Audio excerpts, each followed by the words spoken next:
Assalamualaikum warahmatullahi wabarakatuh. Innal hamdalillah, tsumma shalatu wassalamu ala Rasulillah Muhammad ibn Abdillah wa ala alihi wa sahbihi wa mawalah. La haula wa la quwata illa billah. Untuk memulai pertemuan kita, alangkah lebih baiknya kita awali dengan membaca basmalah dan niat. Bismillahirrahmanirrahim. Nawaitu ta'alluma والتعليم والعبادة والاستفادة والحث على التمسك بكتاب الله وسنة رسوله والدلالة على الهدى والخير آمين يا رب العالمين. Di pertemuan kali ini kita akan membahas tentang surah Al-Lahab, ya, baik tajwid, cara membaca, dan juga apa yang terkandung di dalam surah Al-Lahab.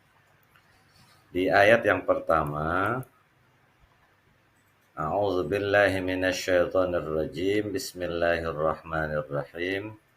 Tabbat yada abi lahabin wa tab. Di sini ada beberapa hukum. Yang pertama yaitu mad jaiz munfasil. Di mana mad jaiz munfasil di sini ada huruf dal berharokat fathah, di depannya alif mati. Ini hukumnya mad tabi'i.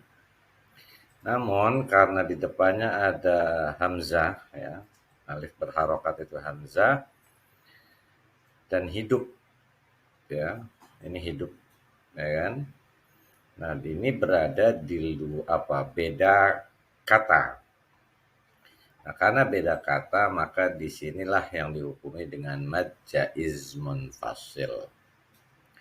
Kemudian ada huruf ba berharokat kasroh, di depannya ya mati. Ini yang dihukumi mad tabi'i. Lahabi watab. Ada tanwin ketemu wawu. Ini yang dinamakan idgham bi gunnah. Nah, ada al-waqful ula. Al-waqful ula itu maksudnya berhenti lebih utama. Nah, karena di sini ada al-waqful ula, maka ini huruf ba yang merupakan huruf qalqalah dimatikan. Nah, ketika dimatikan, maka dia dihukumi menjadi qalqalah kubro. Ya. Itu berkaitan dengan hukum tajwid yang ada pada ayat yang pertama. Adapun kalau dilatinkan membacanya tabbat yada abi lahabi watab. Meskipun di sini tertulis lahabin, karena memang sini tulisnya lahabin. Jadi bacanya tabbat yada abi lahabi watab. Nah, kalau misalnya dibaca wasol, dibaca sambung, tabbat yada abi lahabi watab. Artinya, binasalah kedua tangan Abu Lahab dan benar-benar dia binasa dia. Maksudnya, dari kata binasa, kedua tangan Abu Lahab adalah maksudnya rugi, kecewa, sesat atau sia-sia amal perbuatan segala yang diusahakannya. Terutama yang diusahakan itu berkaitan dengan bagaimana dia menghalangi dakwah yang disampaikan oleh Rasulullah Shallallahu Alaihi Wasallam. Sedangkan kata benar-benar binasa, maksudnya itu adalah dia celaka dan telah nyata merugi dan binasa, hancur. Jadi Allah menegaskan bahwa apapun usahanya Abu Lahab dalam menghalangi dakwah dari Nabi Muhammad SAW itu akan menemui segala kebuntuan atau ketidakberhasilan, ketidaksuksesan. Jadinya Ketika Abu Lahab menyatakan, celakalah kamu Muhammad karena inilah kamu mengumpulkan kami yang kemarin dijelaskan. Ya, maksudnya ya nanti Abu Lahab itu udah niat mau menghalangi dakwah dari Rasulullah, dan hasilnya ya Abu Lahab nggak akan berhasil. Ya, sudah dinyatakan oleh Allah seperti itu. Kemudian di surah ayat yang kedua, ma aghna anhu maluhu wa ma kasab. Ma ini pun sama seperti yang tadi. Ada mim berharokat fathah, di depannya alif mati, di depannya ada hamzah. Ya, alif berharokat itu hamzah. Ini beda kata. Ma kata satu kata sendiri, aghna satu kata sendiri. Ini yang dihukumi kembali, yaitu mad jaiz munfasil.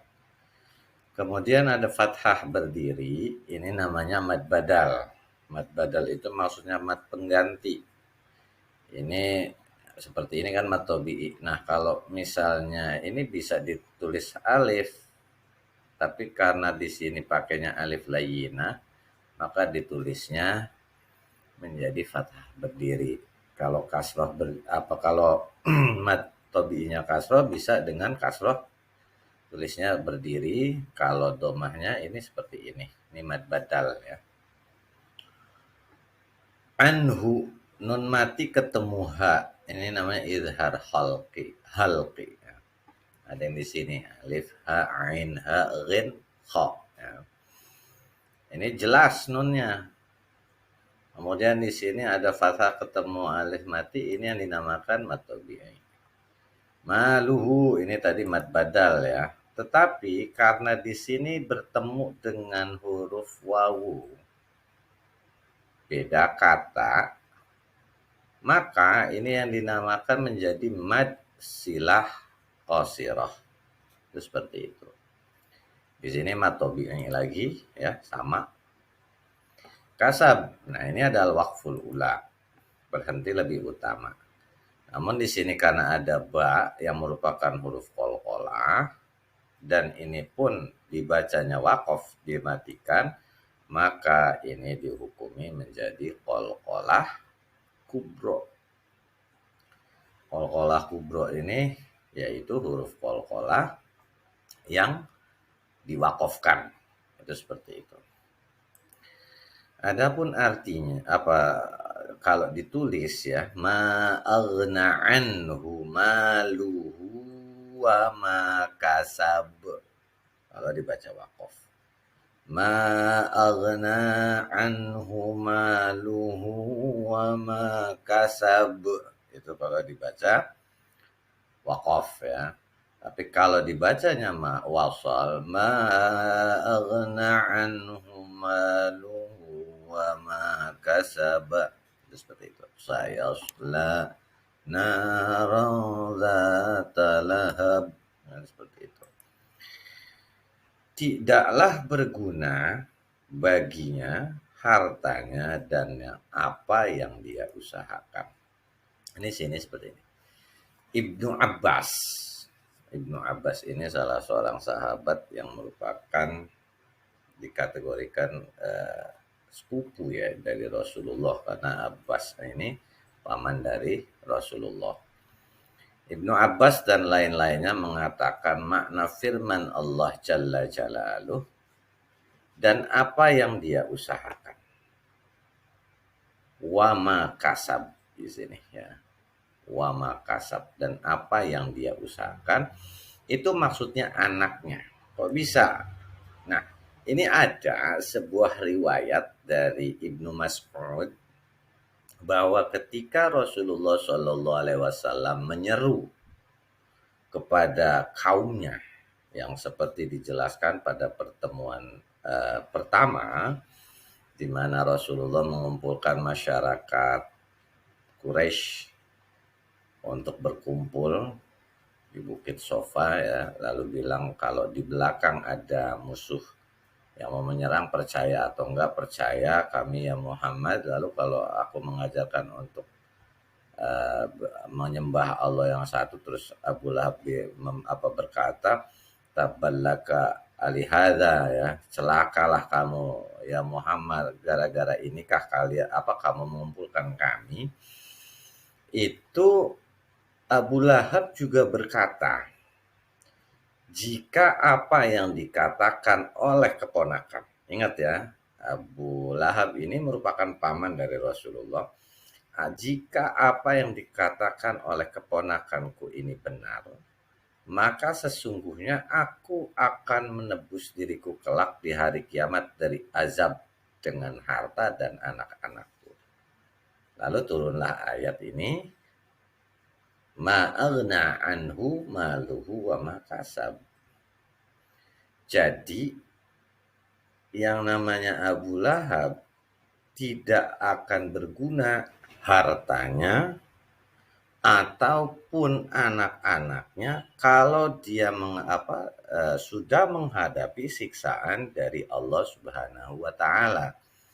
Jadinya bahwasanya Abu Lahab ini termasuk kita, meskipun harta banyak, anak-anak banyak, bukan menjadi alasan kita bisa terbebas dari siksa api neraka.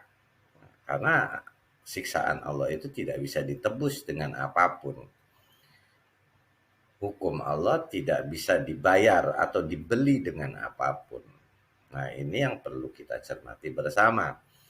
Karenanya Rasulullah pernah bersabda bahwasanya jika seorang anak Adam mati, maka semua amalnya terputus kecuali 3 hal: sedekah jariyah, ilmu yang bermanfaat, dan anak yang soleh yang mendoakan.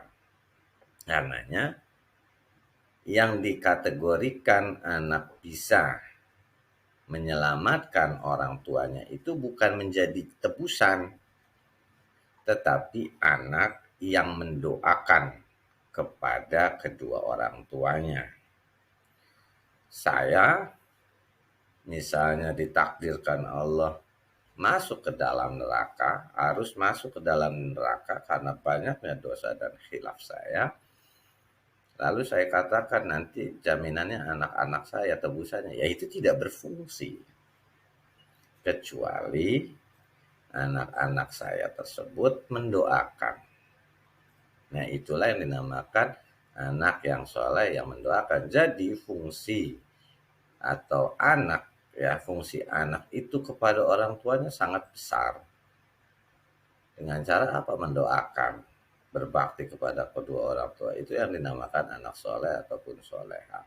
Makanya kayak kalian ketika sholat, hendaknya sehabis sholat itu minimal ya doain kedua orang tua dengan doa Rabbil firli wali walidayya warhamhuma kama rabbayani shaghira. Nah, kalau orang tuanya sudah meninggal, kirimin Fatihah. Saya hadiahkan membaca surah Fatihah untuk ayah saya mungkin atau ibu saya yang sudah meninggal. Semoga Allah mengampuni dosa dan khilafnya. Itu yang seperti itu. Ya, makanya jangan pernah sia-siakan kehidupan di dunia ini untuk berbuat baik, untuk berdoa, terutama mendoakan kepada kedua orang tua.